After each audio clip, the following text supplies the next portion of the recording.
سلام درودی به پیام دوستان عزیز، خوش آمدید به کانال ما. امروز ولاگ ما از پختن آش سر می شود. خیلی امروز شوهرم چخیل شد گفت که دمان آش تیار کن. من تا دمی حاضر خودم سمستیت دیدم، یعنی شخصا من آش تیار کردگی نبودم. همیشه با یاردمی شوهرم تیار میکردم.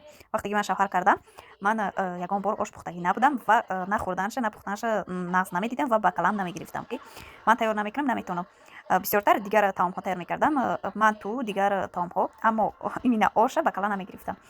خیلی تو دمی حاضر شوهرم یاردم میداد. امروز گفت که خودت تیار که خنی بیاردم ما چخیل میکنی. معلش گفتم دو دیگر خیلی بعد تعام رو تیار کردن سر کردیم. دوستان عزیز چکالی که در ویدیو میبینید من اول سبزی ها رو پوست کردم و ریزه کردم، بعدا همچنین پیاز رو و امروز آش رو من با گوشت مرغ تیار کردم. من گوشت مرغ رو سوپ سرخ کرده گرفتم برای اینکه بسیار مثلا تفادی وای میشود دلیتی میشود و بعدا همچنین پیاز رو من پیاز رو سوپ سرخ کرده میگیرم. یک بار پیاز رو نگرفتم از درونی آش مقصد با من معقول نآمد و بعد از آن همیشه من پیاز رو سوپ سرخ کرده میگیرم و بعدا پیاز رو که گرفتیم سبزی رو تفت دادم و آب میاندازیم. باید آب کمی از سبزی بلندتر باشد. خیلی دوستان عزیز در ویدیو اومدگی نیست طرز آب انداختن و جوشیدنی همان برای اینکه پمت تلفنم تمام شد. خیلی در بعضی ممکن کشه باشد یا اینکه مثل شیله باشد. خیلی برای من میشود. خیلی شوهرم خورد و دید آشه گفت نمکش کمتر پس و خیلی میشه.